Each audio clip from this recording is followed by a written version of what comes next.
Butch Abad of the Department of Budget and Management, mga tagas masipang papa.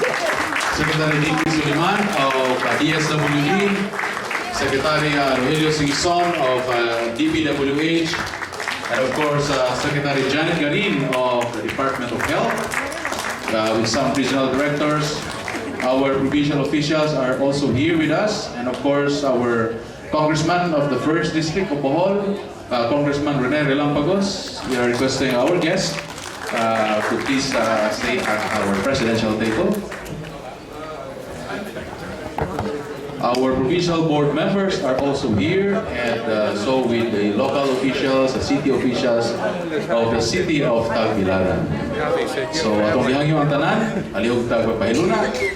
Our friends from PLDT and SMART are also here. Atong atagan sa masipagpapak ang ilang presence karong hapuna.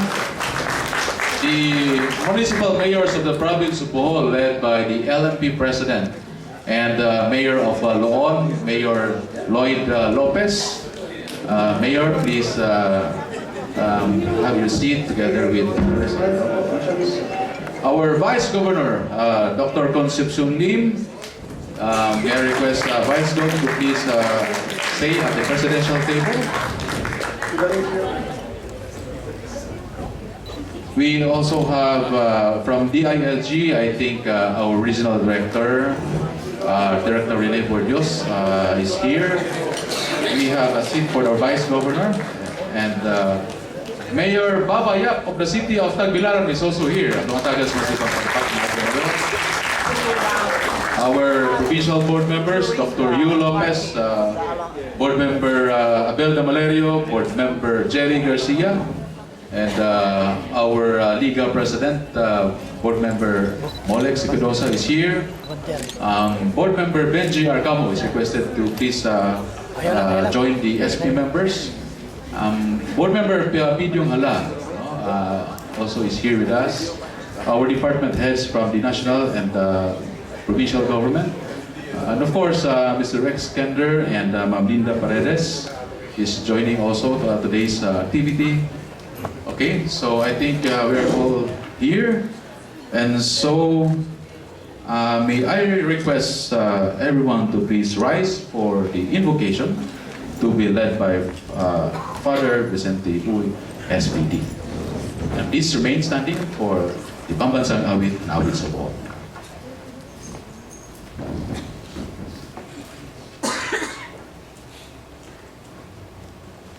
God, infinite goodness, we open today's program with an invocation to acknowledge that you are the Alpha and the Omega, the beginning and the end, the source and end all of everything.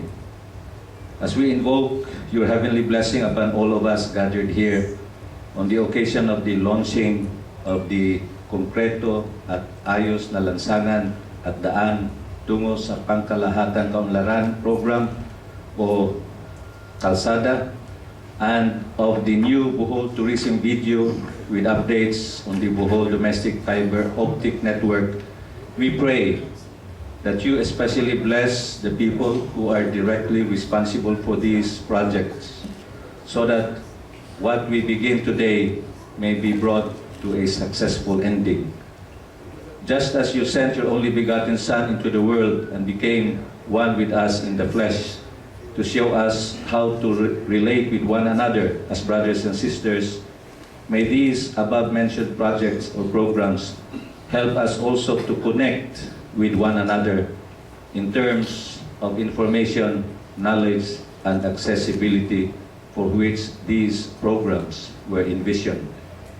You have given the mandate to mankind to increase and multiply and to subdue the earth.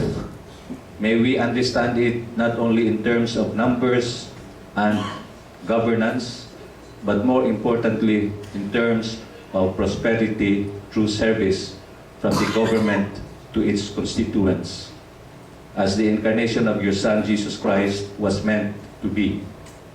Finally, may it please you, God Almighty Father, to continue to bless Bohol, the land of our birth.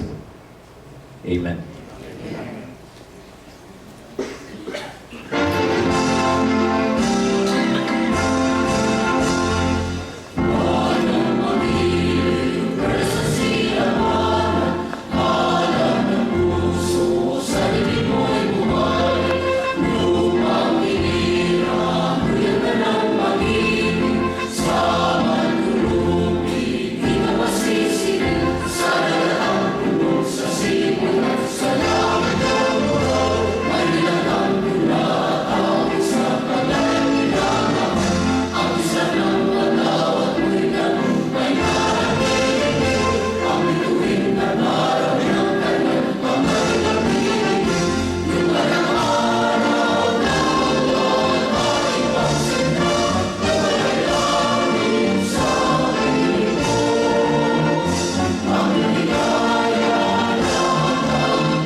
Thank you very much. Let's all be seated.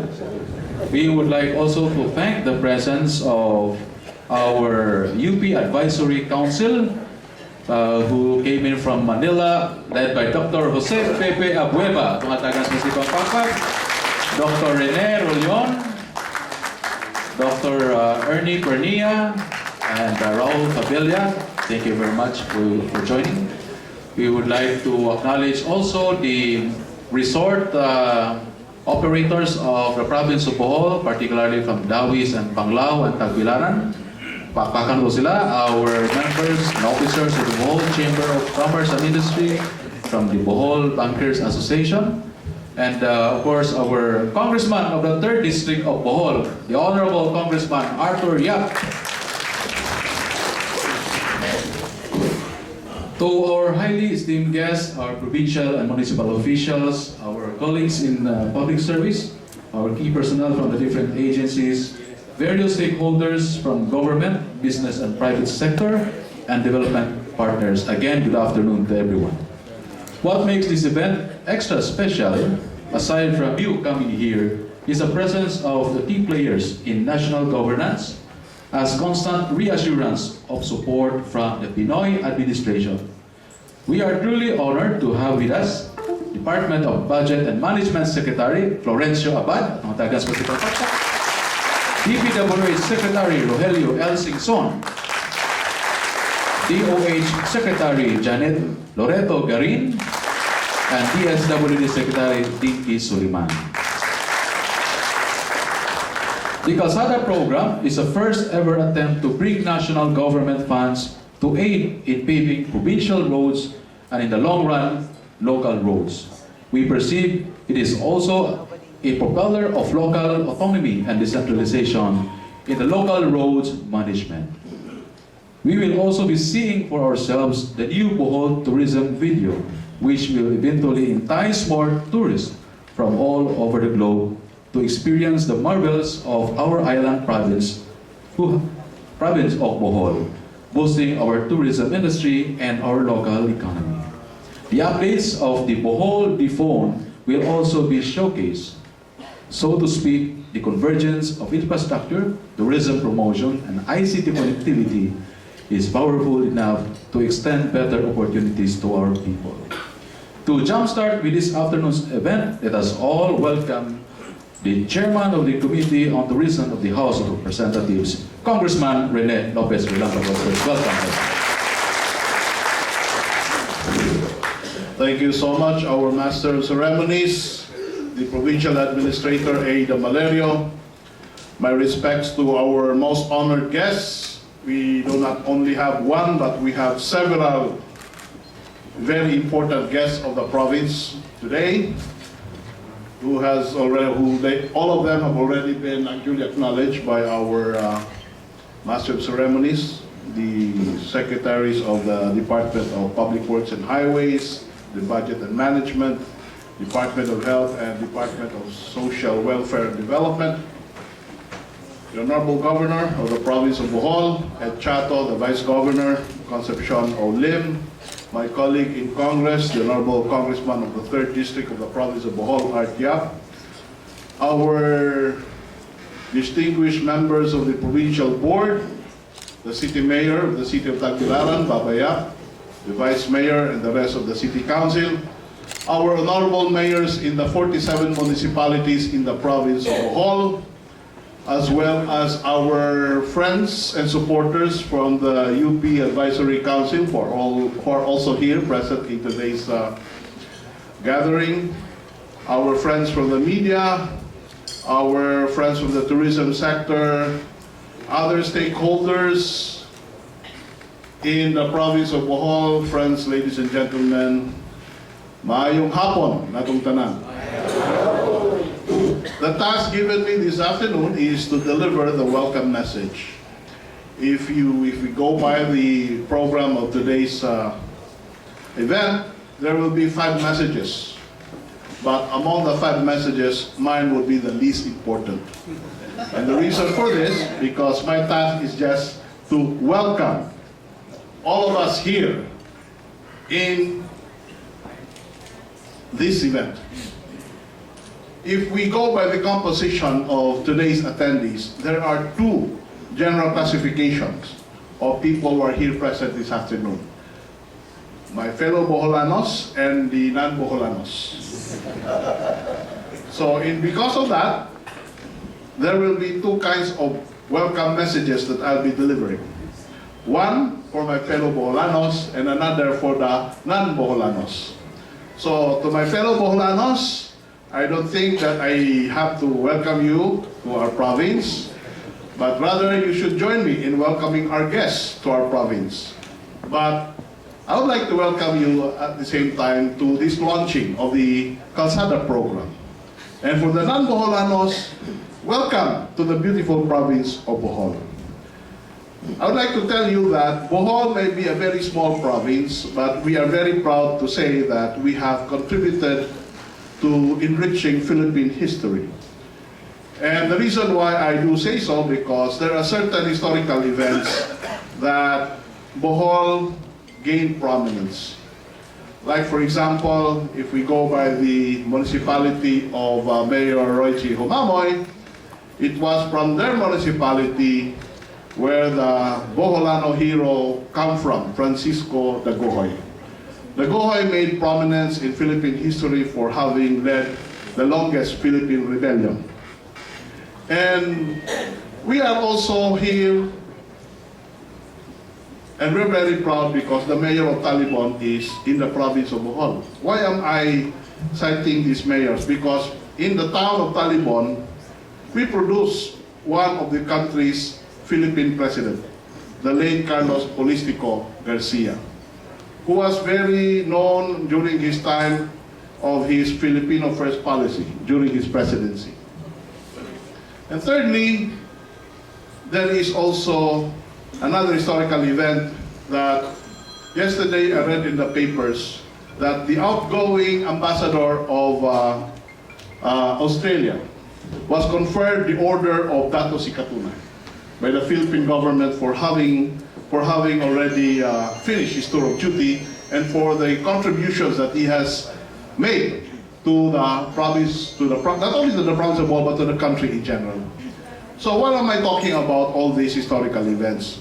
Because today is also a very historic event for us Boholanos, and not only for us Boholanos, but as well as for all of us Filipinos. Because we're going to launch today a very important program that will be a game changer, not only to Bohol, but for the entire country as well. And this is one program that its impact to our people and to the development of our province and our country will really be very great. And so we are very thankful for this administration under President Noynoy Aquino, nga daghang gibilin nga mga kayuhan para sa atong mga katawan, dili lamang sa lalawigang Bulanon, but to include the entire country. And one of which is the program that we are about to launch today. And so, with this, I would say that Francisco Dagohoy would never think of leading another rebellion because of the so many things that have already been given to Bohol and so many good things that have been happening to this country. The same is also true in the case of our late President Carlos Polistico Garcia. And I guess our guests, the secretaries of Secretary Singson, Secretary Butch Abad, Secretary Janette, and Secretary Dinky Soliman, and the rest of our guests from the other departments. We have here the Assistant Secretary of DBM, the Assistant Secretary of the DILG. So many guests here in today's launching.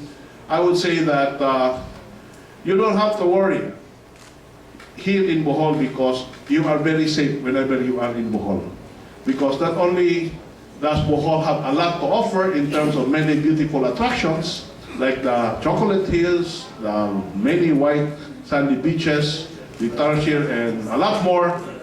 The Boholanos are very known for being hospitable, being warm, and very friendly.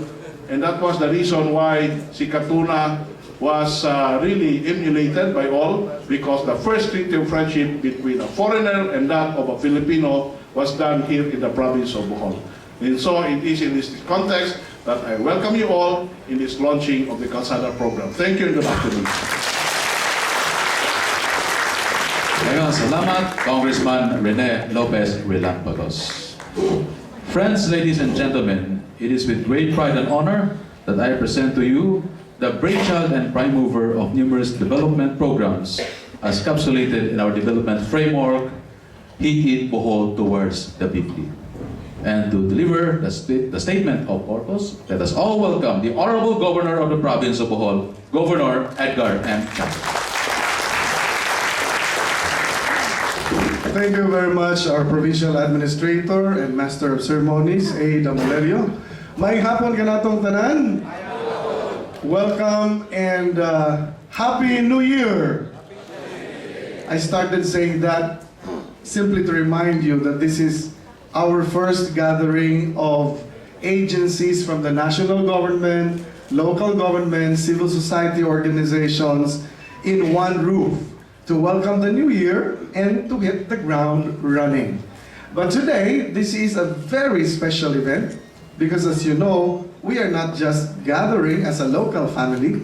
We are here visited today by the top officials of the national government, and I would say most trusted cabinet members of President Noynoy Aquino. We are so privileged. I'm sure our province is so special in the heart of President Noynoy because his top officials are here with us for our very important New Year's meetings. And let me acknowledge the presence of Secretary, our keynote speaker for the launching today, Secretary of the Department of Public Works and Highways, Babe Singson. Let's give a big hand to Secretary Babe Singson. He is smiling because it was only now that he knew that he's the keynote speaker. And of course, our Secretary of the Department of Budget and Management, who is always around and with a listening ear when we have concerns to be raised to his office, all four of them with that kind of passion to help the province and the rest of the provinces in the country, Secretary Butch Abad of the Department of Budget and Management. And of course, the lady who has always been in Bohol, roaming around during times of disaster and even those and times when happy times and bad times. And I could always recall that we ate our lunch at the hospital of Tubigon after the earthquake with the same plates and food of the patients. And I'm referring to Secretary Dinky Soliman. And our top official of the Department of Health, who is a very, very dynamic lady. I met her years back when we were still both working as youth leaders in the national movement of young legislators. And finally, we met in Congress, and I know that she really does her homework and also is a strong advocate with so many things. And she advocates for a particular purpose, she definitely puts her head and her mind into what she's trying to do and what she wants to accomplish. And I'm referring to the Secretary of the Department of Health, Secretary Janette Garin. And of course, let me thank, with the presence of our congressmen, I would like to say Congressman Rene is our host congressman, being in the 1st District, Congressman Rene Lopez Relampagos, our partner ever since. And Congressman Art Yap, a very supportive Congressman Art Yap of the 3rd District. Congressman Aris is not around, he's in his district now, but we would like to acknowledge him as well. And of course, our members of the Provincial Board, led by our very dynamic, motherly Vice Governor. We would not have been able to leap into this level of achievements in Bohol without a very supportive and dynamic team led by our Vice Governor Inday Concepcion Lim. Let's give a big hand to Vice Governor Inday, with the rest of the members of the Provincial Board, and of course the city government led by City Mayor John Jesnel Babaya. Let me acknowledge the mayor.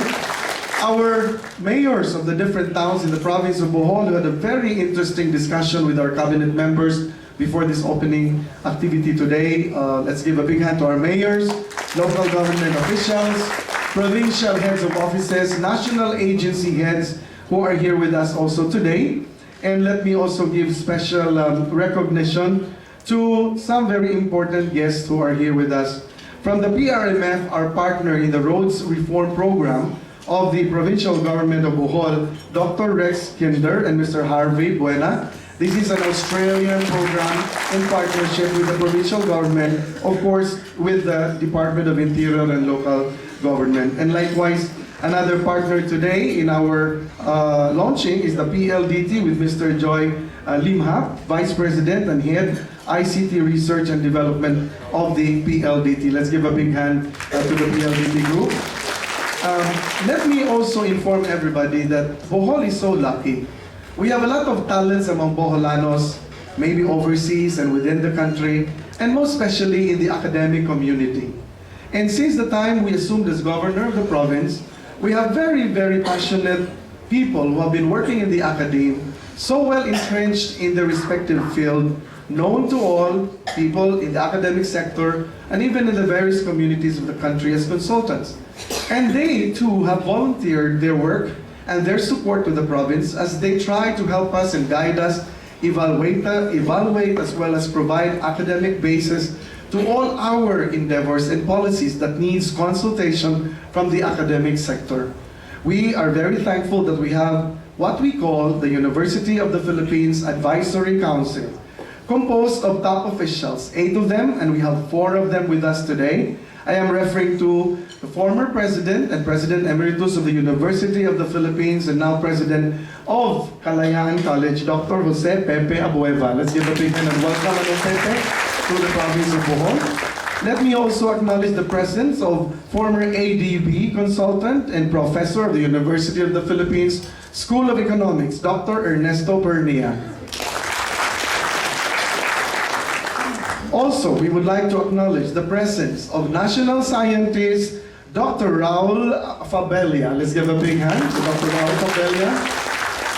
And our expert in the environmental science field. We have been very, very strongly supported in our policies of pro-environment province with our friends from UP. And we have with us one of them, one of the experts in environmental science, Dr. Rene Rollion. Dr. Rene Rollion, by the way, comes from the place of Mayor Tessie Boy in the island of President Carlos P. Garcia. And, Rene Rollion. And let me also acknowledge all our colleagues in the business sector, our partners in the business sector, the tourism industry, the construction sector, the road sector, civil society organizations, NGOs, members of the media, the academe, in the local colleges and universities of Bohol, and the other guests who are here. My friends, ladies and gentlemen, I would say welcome once again to this activity. I took time out to stress the varied composition of people who have been invited to come today. We would have invited every Boholano to listen to what we're doing, but we cannot. We can only invite a few representation, but we hope that your representation also speaks of the hearts and the minds of the many Boholanos, 1.3 million, who are here in our province of Bohol. But by the way, there are more Boholanos outside Bohol than those living in our province. Each one has a stake in the future of Bohol. Each one has a stake into the vision, the realization of the vision of our province. And each one has a stake into what we are doing today, what we did yesterday, and what we plan to do for tomorrow. Our activity today is one of the major dreams of Bohol, enhancing connectivity. Connectivity is the name of the game, and for 2016, we would like to see more of that. When we talk of roads, Kalsada, this is enhancing connectivity, enhancing access. As national government, we'll be able to complete the National Roads Program, as Secretary Babes has been performing so well in his department. Of course, Secretary Butch Abad doing his share in the budgeting field, and likewise the delivery of social services and healthcare of our secretaries of the national government. We, in the respective local governments, are also tasked to do our share into what we can actually do to help reform as well as transform our respective communities. And today, as we launch the Kalsada program, this is an important connectivity requirement.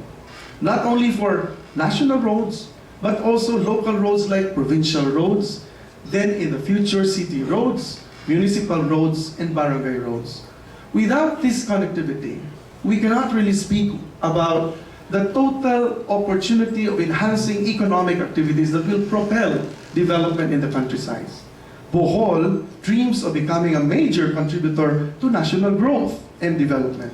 We want to play that role well.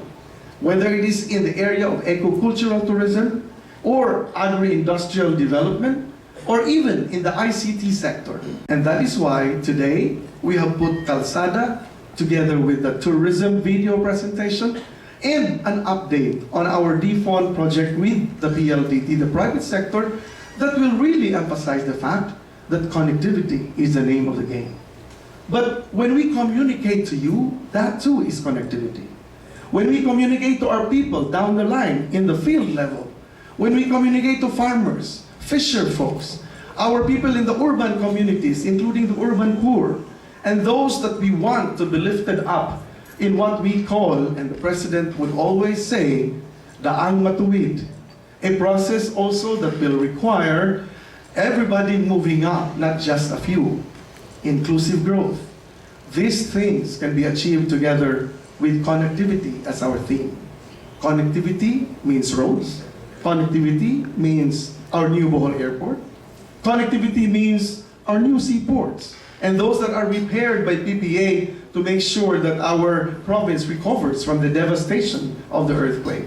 Our bridges. Thank you, Secretary Singson, for the bridges that DPWH has repaired, and for his information to me just this afternoon that the DAR bridges are now to be implemented. 20 of them scattered in all the municipalities of the province of Bohol. Pagpako naman yun, kay dugay na natin lang ihuwat na maungkay tayo. Our ICT is connectivity. Networking is connectivity. Organizing people is connectivity. People's participation is connectivity. Participation in governance is connectivity. And this is the reason why we are all here today. Let me thank all of you for your presence. I know that you have so many schedules also in your respective fields, especially those who flew in from Manila, our advisory council, and most of all, our cabinet members. They have been supporting us in happy times and in bad times. Let me request our cabinet members to extend our appreciation to President Noynoy Aquino, to Secretary Mar Rojas, when he was still Secretary of the DILG. He was the one who received this program gladly from the governors when we pushed and said that we needed this program to enhance the connectivity of the rural communities. With Secretary Butch Abad, Secretary Mel, and the rest of the team, our dream, our proposal, now is becoming a national policy. And this is what we call a responsive government. So let me thank the national government for all the care, all the attention, all the policies that are now positively affecting and influencing lives of people at the grassroots level. Thank you very much, welcome, and Happy New Year. Thank you very much, Governor. That was indeed a very laudable and inspiring message. We would like also to acknowledge our city officials, of course led by Mayor Baba and the Vice Mayor of the City of Tabilan, Vice Mayor Toto Veloso, and the members of the City Council, nasa lagi sa Pikas, at Tupakana. Now may I draw your attention to the screen as we let the story on the Bohol's Kalsada to be told through this video presentation. Ably conceptualized by our partners from the Bohol Provincial Planning and Development Office and from EDCO. Thank you.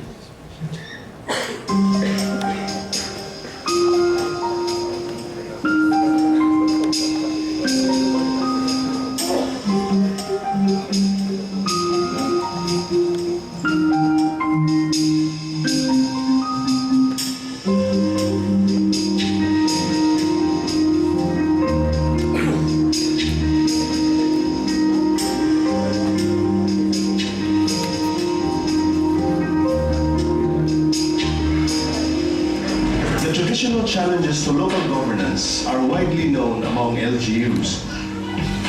The dependence on the internal revenue allotment, devolved mandates that have remained essentially unfunded, and a general difficulty in seeking out truly meaningful local autonomy and decentralization in terms of real, sustained funding. In particular, local roads management has historically been a particularly difficult challenge for the province of Bohol and other provinces throughout the country, especially for era-dependent LGUs. While the internal revenue allotment includes an allocation for what is known as the 20% Development Fund, this fund is spread out across the development needs of many. We hope that the video presentation clearly illustrates the evolution of road management projects in Bohol and clearly demonstrates the convergence of various government institutions. Ladies and gentlemen, allow me to call once again Governor Edgar Chatto to officially launch the new tourism video for Bohol.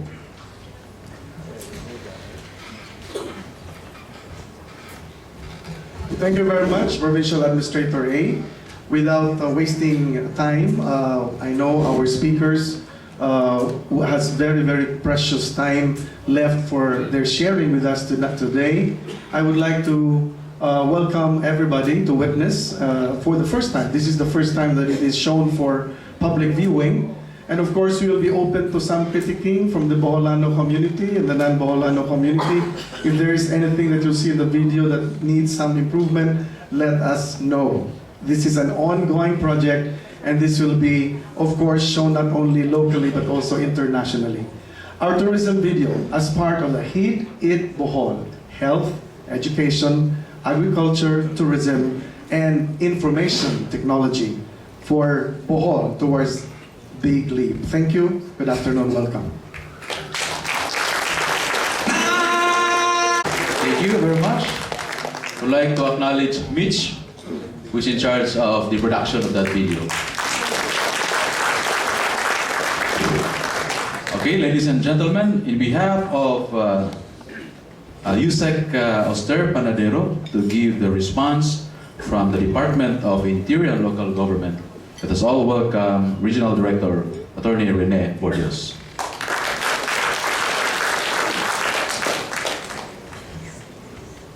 Thank you, Mr. Valerio. My high respects to the distinguished guests at the presidential table, and of course to the participants to this launching this afternoon. Secretary Sarmiento was here earlier this morning, but he has to leave for Manila at 3 o'clock this afternoon for a very urgent conference. So he asked me to represent the department in today's launching.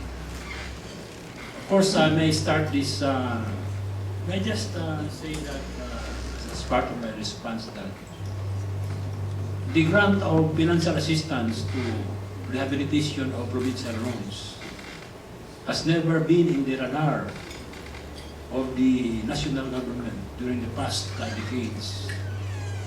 As a matter of fact, not just the past decades, but since time immemorial. Of course, the video shows it all. The video shows it all. We in the ladies should know this, no? Because in the 70s until the late 90s, our projects on provincial roads rehabilitation were funded by loans or grants by ODA.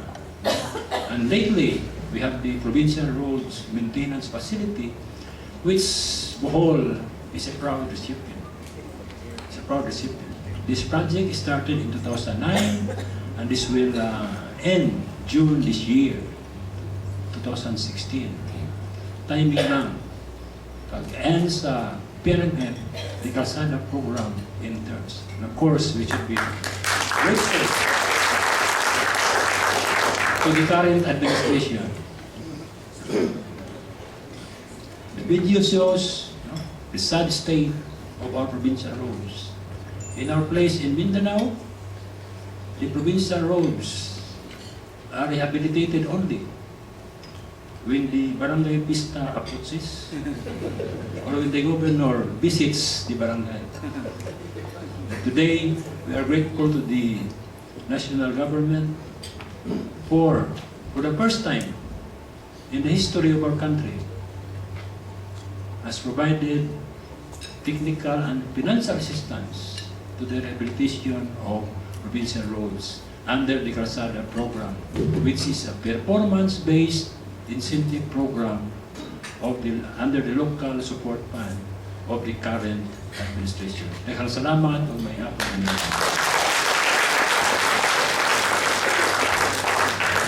Thank you very much, Director Rene Gordios, for the response in behalf of DILG.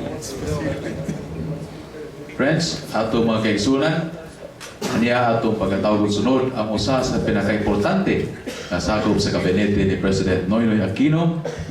He envisions making the national budget transparent, accountable, and participatory through the crafting of policies that would make government efficient and responsive to the needs of the Philippine people.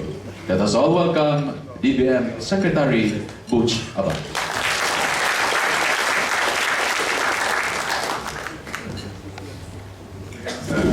Salamat Ngayong hapon kaninyong tanan, mga kauban sa pagpapadayon ng taang matuwid.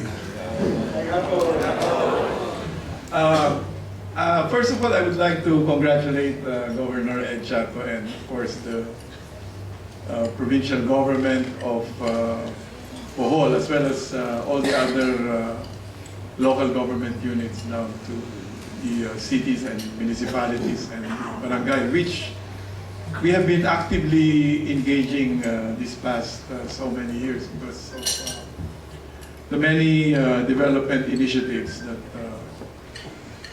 we have been partnering on, including the rehabilitation in the aftermath of the earthquake, and we are happy with that partnership, and at the same time with the pace of work, considering how delicate, especially when you're dealing with heritage structures, how delicate the restoration process it is. The event tonight, what we are launching tonight is indeed, as our regional director has characterized it, unprecedented, in a way historic, because with the magnitude, and I foresee that the investment is going to grow over the years. Truly, it demonstrates the commitment of national government towards meaningful devolution and the empowerment of our communities. And all of this has really been made possible because of this government's vigorous pursuit of its good governance initiatives, which has enabled the government to perform better. For example, in collecting taxes, by the end of 2015, we would have doubled tax revenues that we came upon in 2010. Although, of course, there remains huge challenges in collecting taxes in this country. We've also managed our obligations and liabilities pretty well. We are not borrowing as much as before. In fact, this year, our interest payments are going to go down to about 13% from as high as 25%. And because of also prudent expenditure management, following the principles of spending within our means, spending on the right priorities, and spending on measurable results, because now we have a budget that's performance informed within a regime of transparency and accountability and engagement with our people.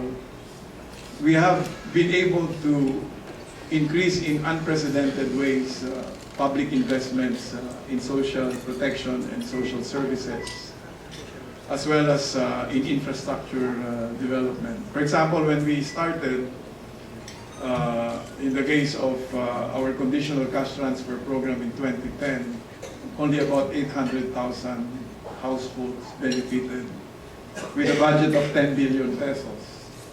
This year, the budget of CCT is going to go up to 64 billion pesos and will benefit 4.4 million poor households. When we started out, the budget of public health, the Department of Health, was 31 billion pesos. Thanks to the passage of the seed tax reform, this year that budget is going to go up to 123 billion pesos. Which, pakpakan na nato. Which will allow us to support about 15.7 PhilHealth card beneficiaries with a budget of about 40 billion pesos. And perhaps finish the rehabilitation and construction of all barangay health stations and rural health units that are going to be PhilHealth certified.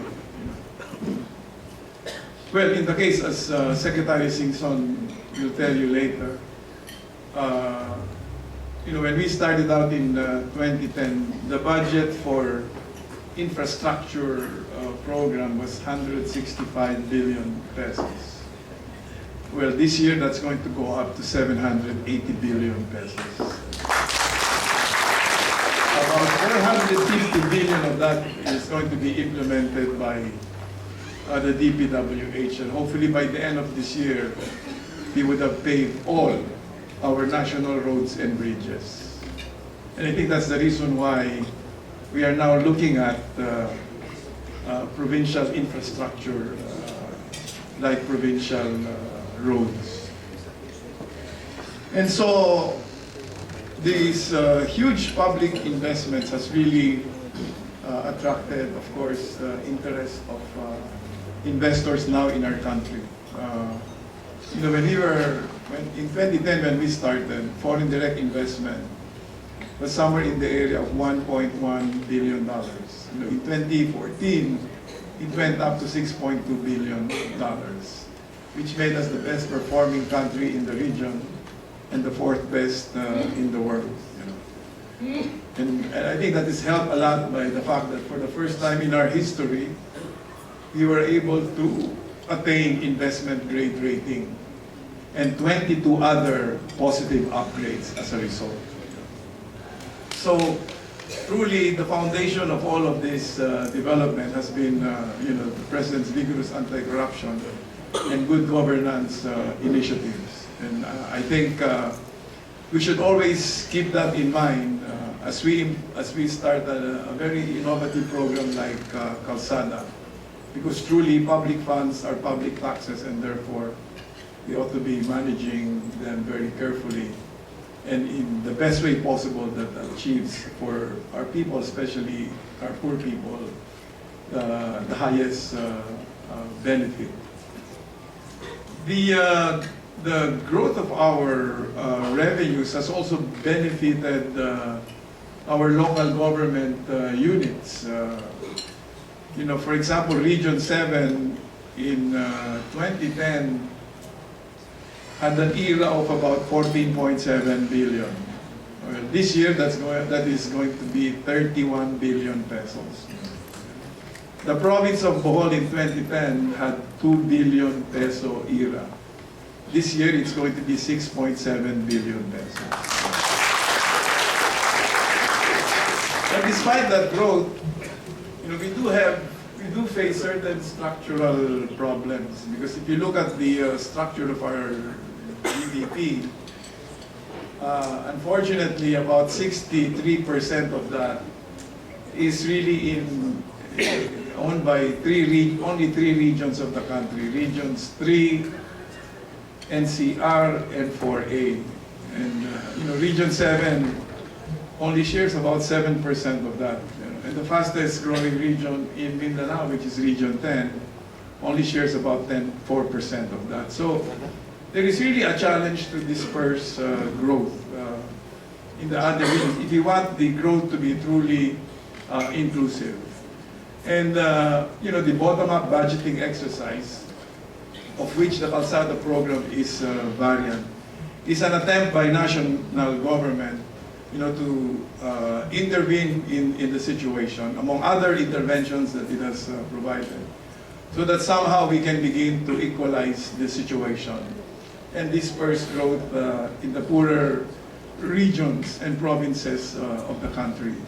And definitely, Kalsada is going to be one of the key interventions to promote inclusive growth in our country. So I'd like to congratulate, of course, the provincial government of Bohol for this cooperation, as well as my colleagues in the cabinet, and most importantly, thank the President for pursuing the priorities that has brought this country to where it is at the moment. Magandang hapon po at maraming salamat po. Daghang salamat, Secretary Butch Abad, for your very inspiring message. Atong pagsupagpag kay ang pinaka-importante yung tanan ang budget. Bisa ng sama na ito pagplano, bisa pagdaghan ng plano, inig-abot sa tumoy kung way budget, lisod gihapon ang atong mga programa.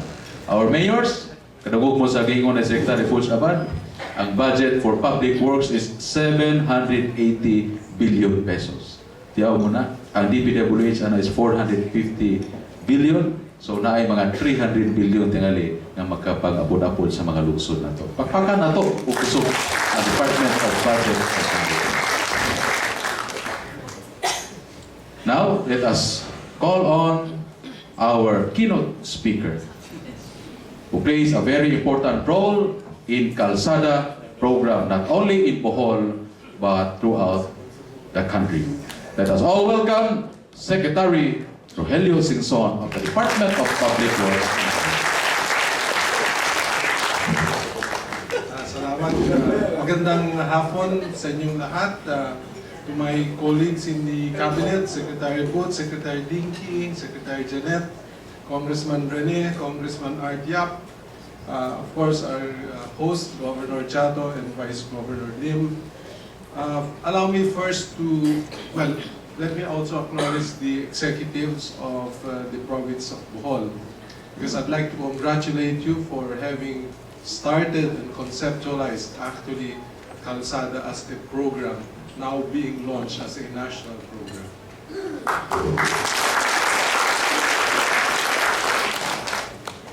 Let me just mention that when I took over in the Department of Public Works and Highways, I simply focused on our good governance and anti-corruption program. And I had to capsulize everything under that program into 3 R's. At the start, it was 3 R's. Right project, right cost, right quality. It was as straightforward, as simple as that. So I had to make sure that all our employees slept, ate, worked every day to make sure that what we do and use our funds go for the right projects at the right cost, right quality. Eventually, President Aquino said, you have to do it also right on time and right on time. So we developed eventually the 5 R's. Now, having said that, among the commitments that we made to President Aquino was first, we wanted to make sure that we increase the investment in infrastructure. So the cabinet decided to increase infrastructure from less than 2% in 2010 to 5% of GDP by 2016. And this is, as you can see, the growth in infrastructure investment, as Secretary Abad mentioned, has been continuous. So from 165 billion, which was 1.8% of GDP, in 2016, in fact, I think my number is a little low because at the bicameral, I understand this was increased a little bit more. Now, another program was we wanted to make sure that we improve the quality and safety of our national roads and bridges. And in fact, we committed that when the number of kilometers of national roads when we started, we wanted to make sure that we pave all of our national roads and bridges. And here the numbers will show, kung makikita nyo dito, no? I'd like to emphasize this chart because it will show you the disparity precisely of why we need to launch the Kalsada. kung titignan niyo yung national roads, no? There are three categories in the national roads. Primary, we're saying that as of end of 2014, 99% of our national roads were already paved, primary or arterial. The secondary, it was at 67%. And the tertiary, ito yung mga national roads that were classified through Republic Act or through legislation, which were really functioning more like local roads. So we focused and wanted to make sure that by the end of 2016, we would have funded all for the paving of at least the primary, secondary, and as much as possible the tertiary. And look at the numbers. While we were already at about 87% in paving of our national roads, our data was showing that only 18% of the local roads were paved. This is the best estimate that we could have because frankly, really nobody has an inventory or enough baseline data as far as local roads is concerned. And that's why we also developed a program that hopefully will create a new or accurate baseline data for us to be able to program properly local roads and bridges. Let me mention that part of our commitment was improve the quality of national roads and improve the quality and safety of bridges on our national road network. Now, so kindly bear in mind that precisely because of the 18% paved ratio of our local roads, the Kalsada program becomes very, very important. And in fact, frankly, I was joking, Secretary Abad, when I saw the number that they were launching Kalsada at 6.5 billion. Sabi ko, Sec Boots, bakit gusto mong gawin 20 billion yan? Para naman mas maraming makinabang. That was just a start amount, practice at 6.5. And I can assure you that if this is successful, this should go much higher and a much faster pace than 6.5 or than 20%. Because as far as I'm concerned, that 5% of GDP should in fact go to 7% of GDP in the coming years. The 5% is not enough. We should ramp up to 7%. Unfortunately, we could not go any further because of capacity constraints, both at the national government and even at the private contractors level. Frankly, we are encountering capacity constraints. Why am I saying that? For example, in 2015, out of 340 billion worth of projects that we contracted out, the private contractors could only bill to the department about 70% as of December. We were willing to pay 100 billion more if they could only finish their project in time. They were already encountering constraints. So this is worrying us if we start ramping up too fast. The projects might not be executed properly, the quality might deteriorate. So we're trying to regulate or calibrate based on the capacity of contractors. The other major focus of that we committed was to focus on tourism development.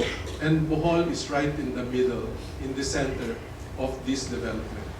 And together with the tourism development is our other programs, which we call the Convergence Program, with other agencies, and this includes with the Department of Transport and Communication and our farm-to-market roads network development with the Department of Agriculture.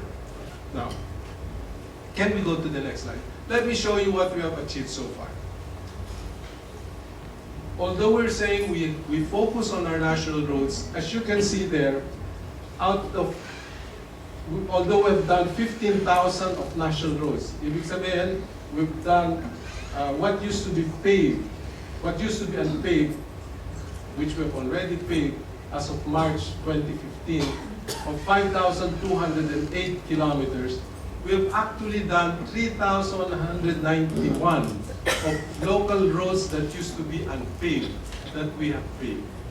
And this is under the convergence program that I was mentioning. For example, this I keep repeating this story. When we started our convergence program with the Department of Tourism, we visited the underground river, which we were promoting and which finally landed as among the best sites, heritage sites, and only to find out that the road leading to the underground river was a local road, barangay road. And if you go there, if you went there before, baka dalawang tricycle magbanggaan pa sa kitid ng kalye.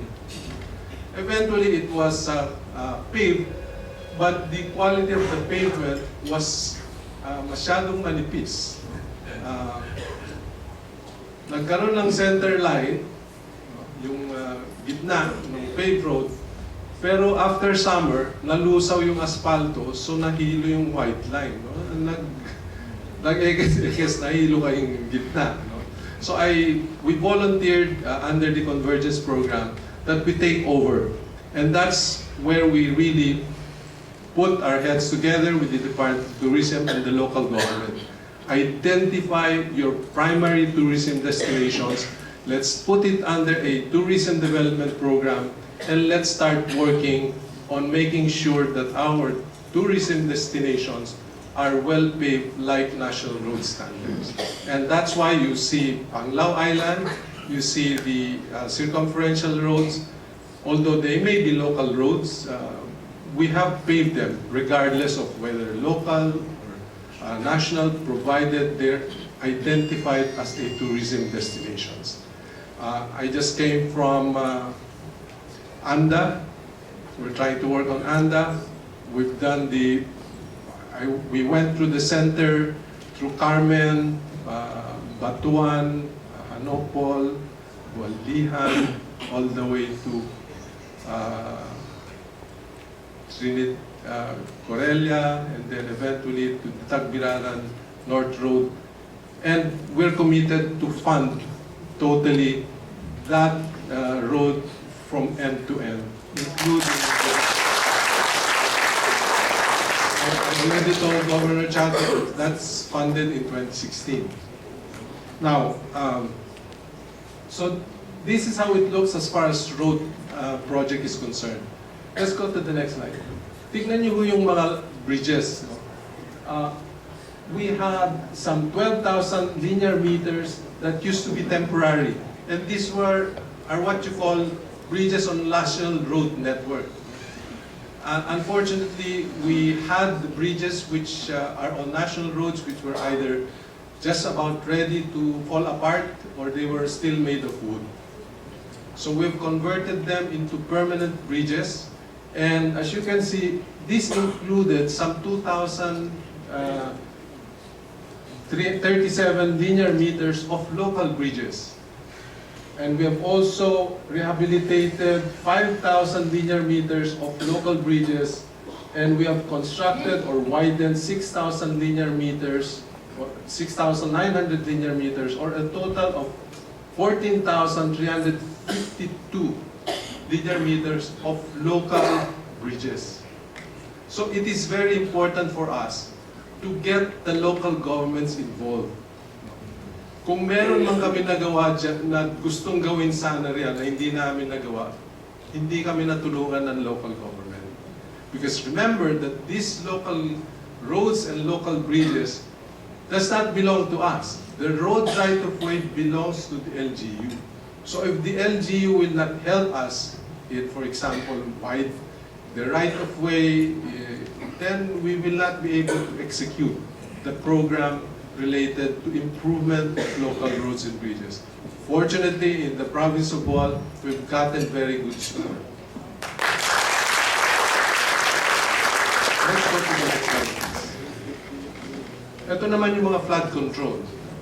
Let me just emphasize, because this is important for us, because of climate change, these severe climate disturbances, we need to improve flood control and drainage of the government.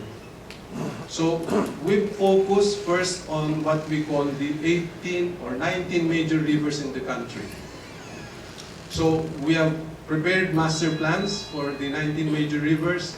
We have prepared flood modeling for the major rivers so that today, if you access Project NOAA, you can determine with the amount of rainfall that falls in this area, they will be able to project and tell you exactly what municipalities and communities will be flooded and how high the flooding could happen. And so, for those of you local executives, please make sure that you train or have somebody in your office be trained to use these hazard maps, including Project NOAA. We continue to open ourselves or teach the municipal and local building officials so that they are able to access information that's readily available on the internet. So as you can see, we continue to ramp up investments in flood control and drainage.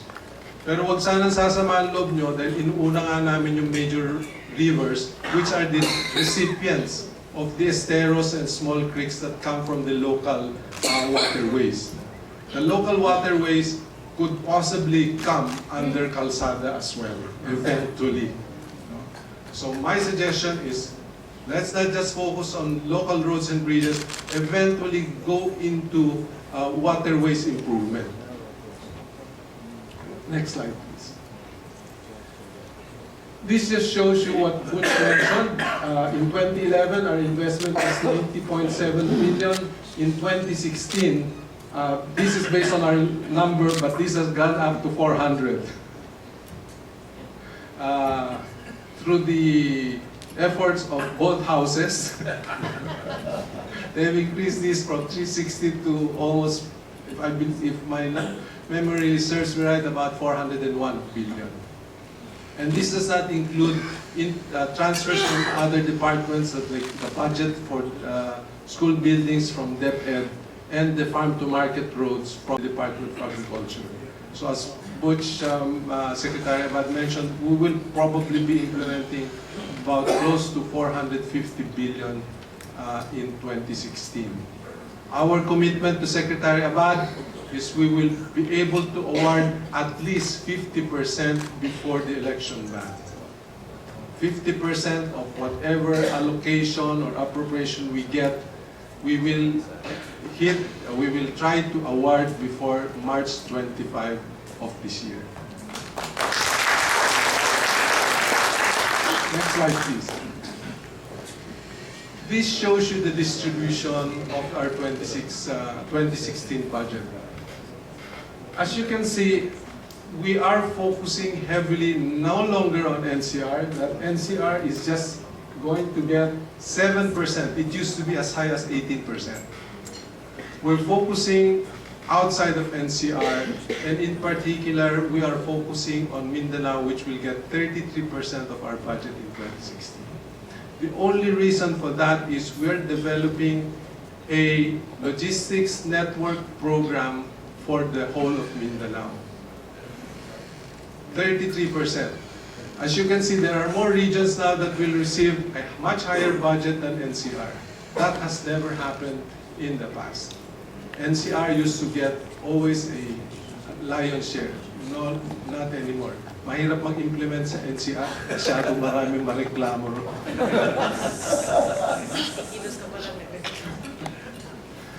No-win situation ako sa NCR. So I'd rather pour it into provinces that are more receptive to development. Next slide, please. Now, how do we look at Kalsada? Let me just go through the objectives. As mentioned, 6.5 billion is allocated in 2016 for rehabilitation and upgrading of provincial roads. Again, let me emphasize, what I showed you earlier, the local roads really need funds. And I'm saying the 6.5 is not enough. So let's make sure that Kalsada succeeds so that in the coming years, it will continue to get much more than just 6.5. Institutionalization of the good governance by enabling and shepherding local governments to manage the local road management. My suggestion is simplify it. Right project, right cost, right quality, and right on time. Are you choosing the right projects? Are you bidding it properly so that you get the right cost? And are you imposing the correct specifications so that you get quality work? And make sure that it is done on time. Rehabilitate and upgrade provincial roads, transfer these roads asset permanently to provincial, which will then maintain them. In other words, there is no need, because in the past, precisely because there was lack of funds for local roads, the propensity was to convert to national road. But to convert to national road, dalawa lang yung criteria namin, functionality and some technical compliance. So if they don't pass that, it's not convertible to a national road. But there is no need to convert. Through Kalsada, through our convergence program, what I've shown you, we have done so many local roads built according to national road standards. The development of the provincial road network development program, I think this was mentioned. Let me mention the last point there. Under the road users tax, under the road board or the MVUC, motor vehicles users fees, we have allocated substantial amount of money to help DILG and the LGUs to establish a city and provincial locational referencing system and an inventory survey of local roads. This should provide DILG and the LGUs a baseline data. I mentioned to you that we had difficulty securing accurate information on how many kilometers and where are these provincial roads and city roads. So we have provided funds and we will continue to support the Kalsada program to make sure that we also have an accurate information for local roads as well as bridges. So let me end by saying that DPWH, our district engineers, are ready to help the LGUs in the implementation of Kalsada. We can provide you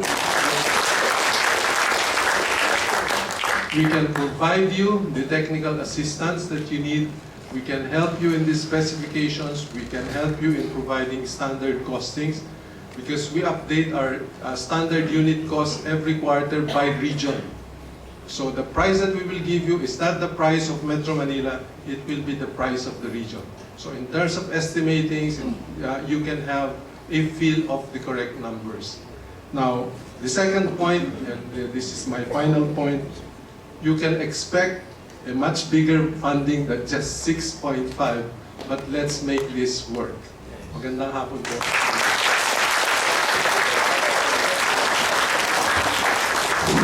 Thank you very much, Secretary Rogelio Singson. It was not only very inspiring, but very informative and very educational update and report as far as the accomplishment of the Department of Public Works and Highways. And to formally launch the Kalsada program as a convergence program, let me call on our VIPs, and of course they will be joined by the Mayor of Loon, the President of LMP, Mayor Lloyd Lopez. We request our PO staff to please assist. Board Member Molex Cepedosa, the President of Liga ng mga Barangay, Mrs. Rosalinda Paredes, representing the private sector, City Mayor Babaya, Mr. Romeo Tariao, the President of Bohol Farmers Cooperative, and of course, the other VIPs at the presidential table. Okay? So we request them to please come up stage.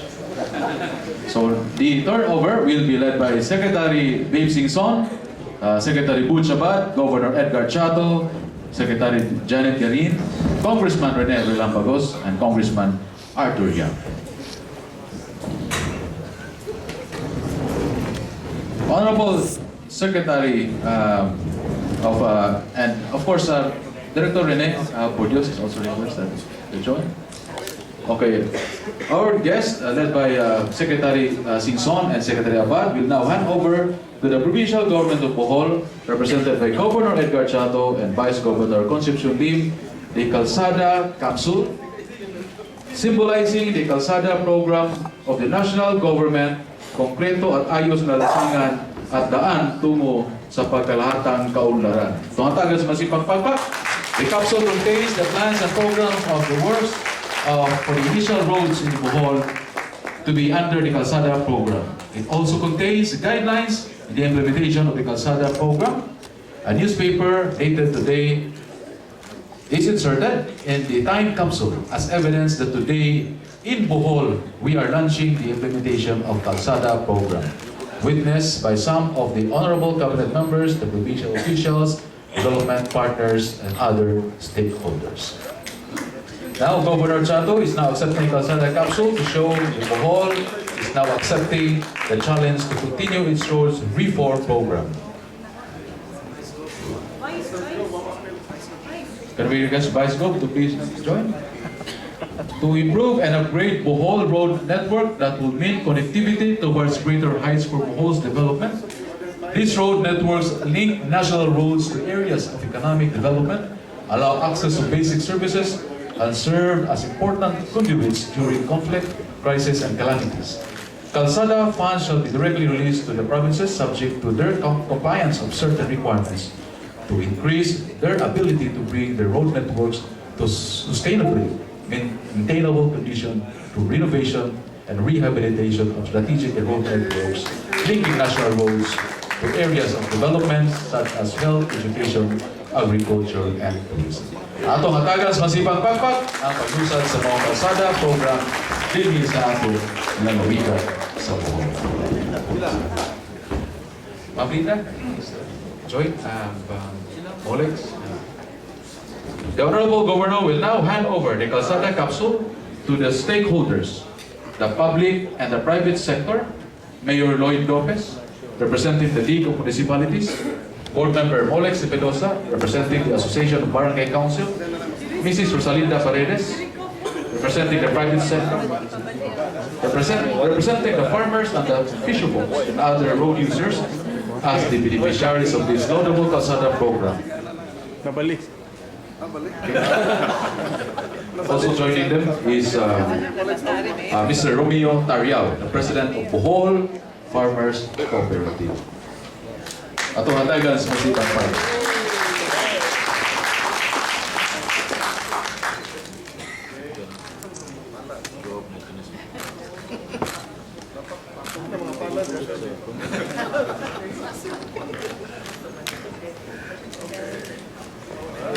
Okay, thank you very much to our development partners and the stakeholders. Thank you, our honorable secretaries and our congressman and of course Vice Governor. Okay. Tungkol niya atong team karon connectivity, we are privileged and honored also to have with us our partners in the ICT sector to give us an update of the phone. Let us all welcome the Vice President and Head of ICT Research and Development. Let us all welcome Mr. Joey Dimjap of PLDT and Smart Wireless, and together with their team, Ms. Irene, to give us an update of the phone.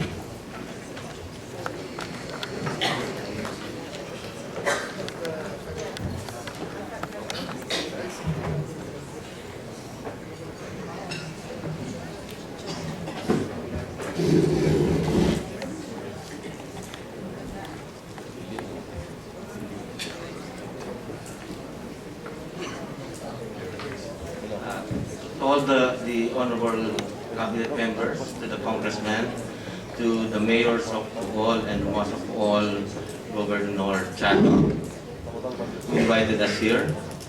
To all the guests and the colleagues from PLDT and SMART, and of course to Mr. Bong Lintag, our AVP Head of Customer Service Operations. Doon, maayong gabi sa inyo. I hope I said it right. Anyway, it's really my pleasure to be here in Bohol, one of my favorite province, Philippines, because of, Balikasag is one of my favorite spot, diving spot, and of course the beauty of the Bohol River. Anyway,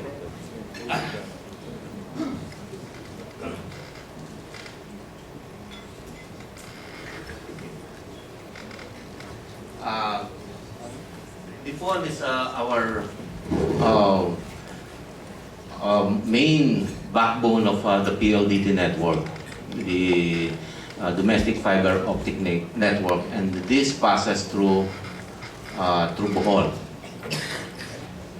And this network caters to all those network infrastructure or access network that we have. We have those 3G sites, LTE sites of your, those are the wireless access. And of course, all your telephone lines from PLDT and those fibers catering to broadband services passes through this DPWH network in Bohol.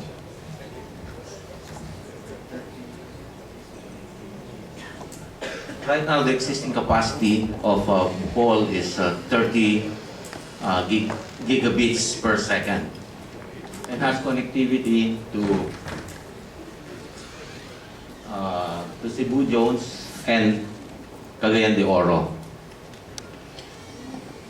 Bohol also serves as the resiliency of our traffic route from Mindanao going to Luzon and Visayas. The total capacity that passes through Bohol is around 180 gigabits per second. And therefore, this red link is really more than 180, more than 250. And we can easily upgrade this because it's fiber. At present, the existing capacity is 30 gigabits, but the existing traffic that we're getting from the traffic from Bohol is less than percent of the 30 gigabits capacity. In this first quarter, even we don't have that much traffic, we are also expanding to another 30. That means the total capacity would be 60 gigabits. And the target is this quarter.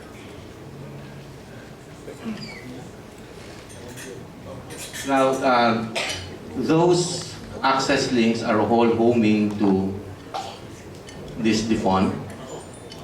The FTTH, or fiber to the home, this is where this is the network that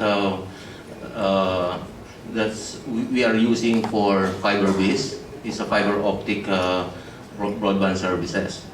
So at current we have 11 sites of FTTH.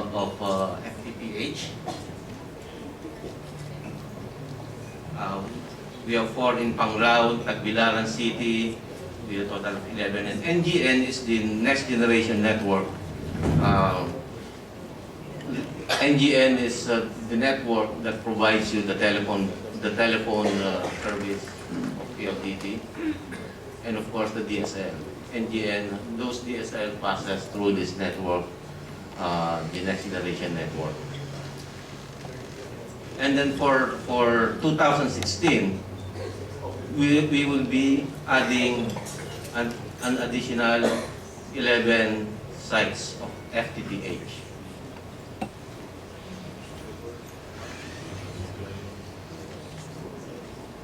Now for our wireless network, all of these municipalities, we have cell sites.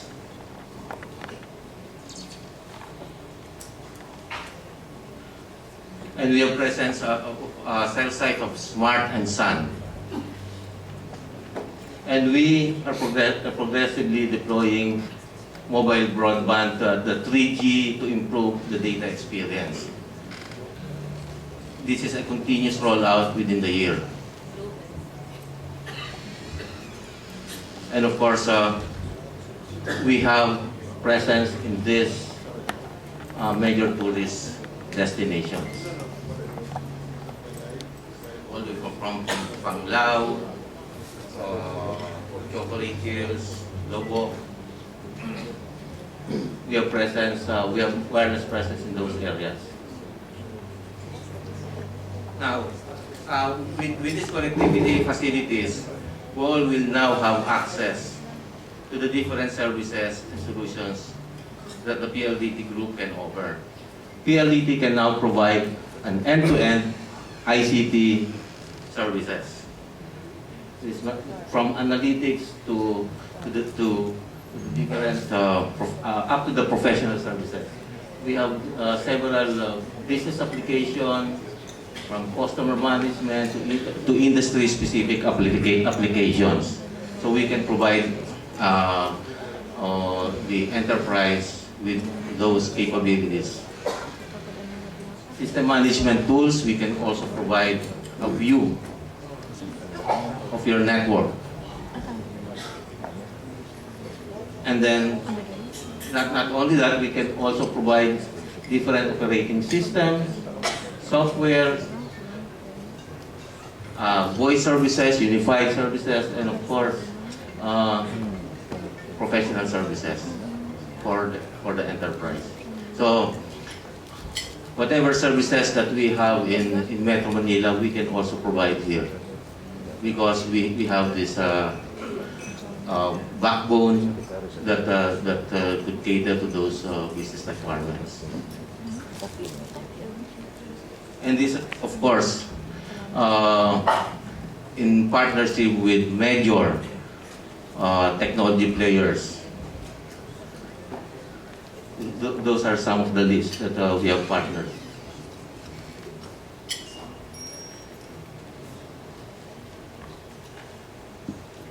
Also, as each business becomes digital, more and more your business would be highly dependent on, of course, the network.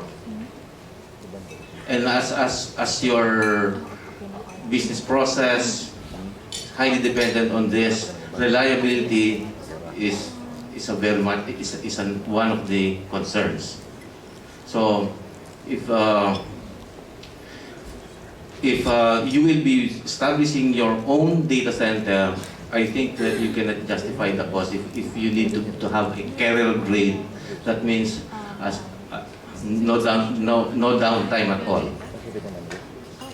It would be very expensive. So with this, what we did is we established a carrier grade data centers across the country. Right now we have one in Cebu, and then we have actually several data centers. We have in Subic, Clark is an ongoing construction. Vitro Makati is also an ongoing construction. Those in gray are already existing. There's an IPC, one of the subsidiaries of EPLDT, and of course we have Vitro Pasig, and we have Cebu. All in all, after the completion of those two data centers, all in all, it would be more than 8,000 racks available for our clients. And actually, another one is for this year. We're studying to be putting another data center somewhere in the south.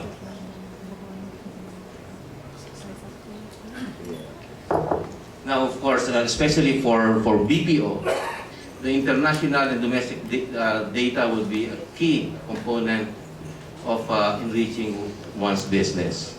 This is a very important component of the BPO, because majority of our customers are, of course, offshore. And we need to have a very robust connectivity going out.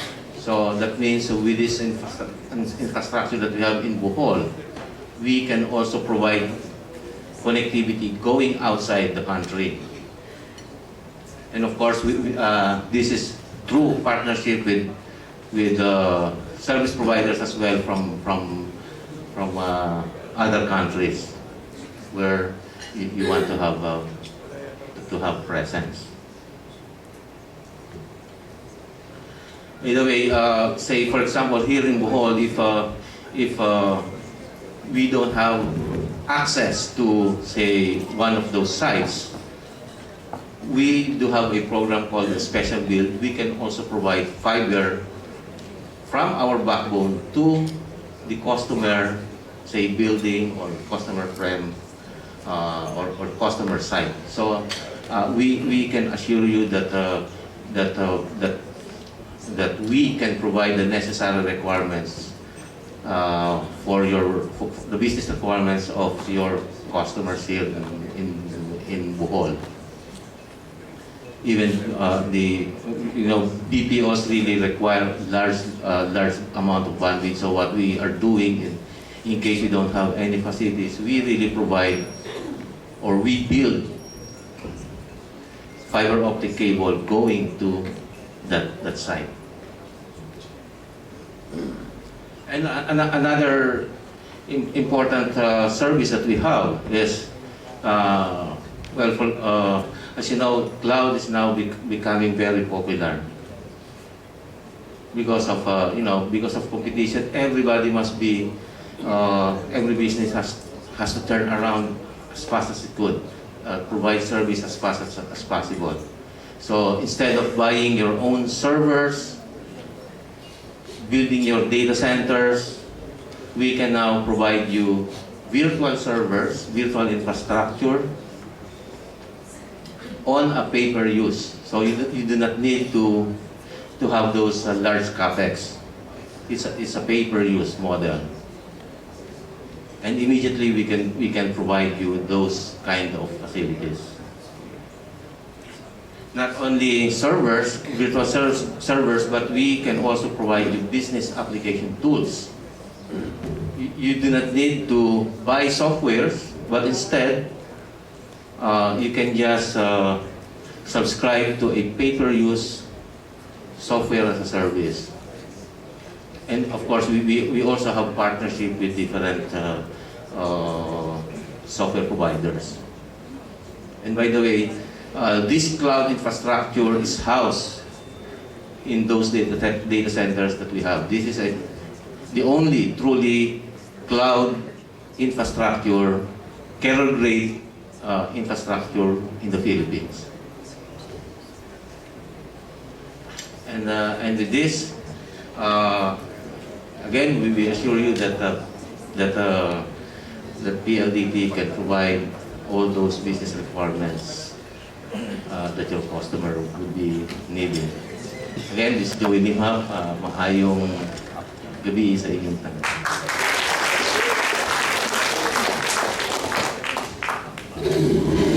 Salamat, Mr. Joey Lingha, Vice President and Head of ICT Research and Development of PLDT. Palihog kong stay after nini for our dinner. But before we formally close sa atong activity tonight, may I request the Honorable Congressman of the 3rd District of the Province of Bohol to give this message. Congressman Arthur. Salamat, Provincial Administrator A. Maayong gabi sa tanan. There is no such thing as a free dinner. You will, of course, be always asked to put in your good work.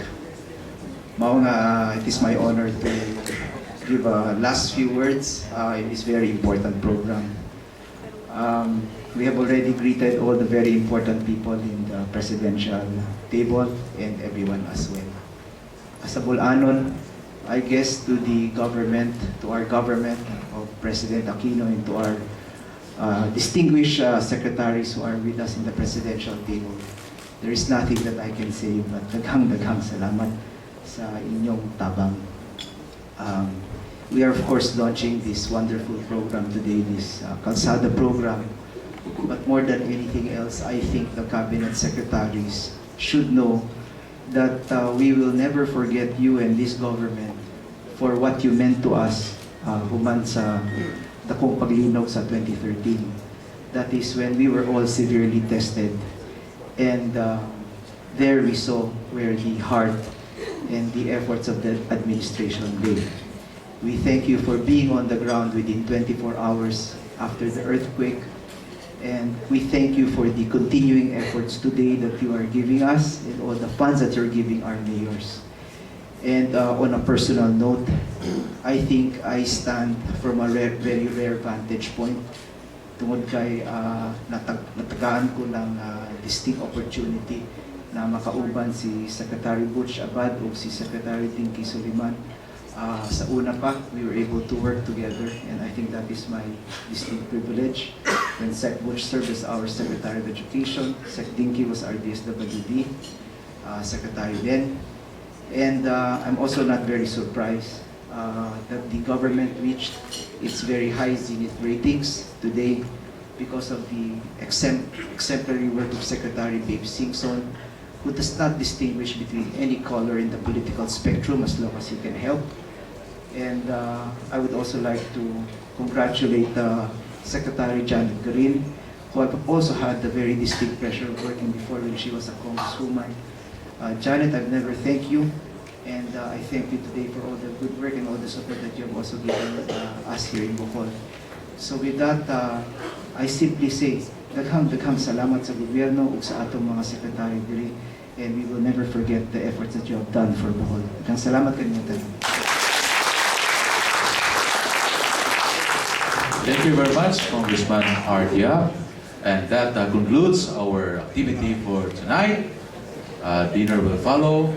And we would like to acknowledge and make special mention sa tanan nga kauban nato sa provincial government, especially those who helped in preparing this activity and video production. Attorney John Vistal and Peter Ritotal from PPDO, at ang tagas masipang papak, Totsi of EDCOM and the EDCOM staff, Engineer Ben Irulia, and the rest of our colleagues at the Provincial Engineering Office. No? Sa tanan, no, nga nagtabang yun to make this activity very successful. We would like to thank the academics who are here. No? Ang atong representatives from University of Bohol, Holy Name University, Bohol Island State University, and other members of the academy. Kaniyong tanan from the different sectors nga tambong sa atong kalihukan karon. Especially to the honorable mayors since 12 o'clock gini kaganina during the consultative meeting. To our guests, friends, ladies and gentlemen, daghang salamat kayong tanan. Mabuhay ang lalawigan sa Bohol. Thank you very much and good evening.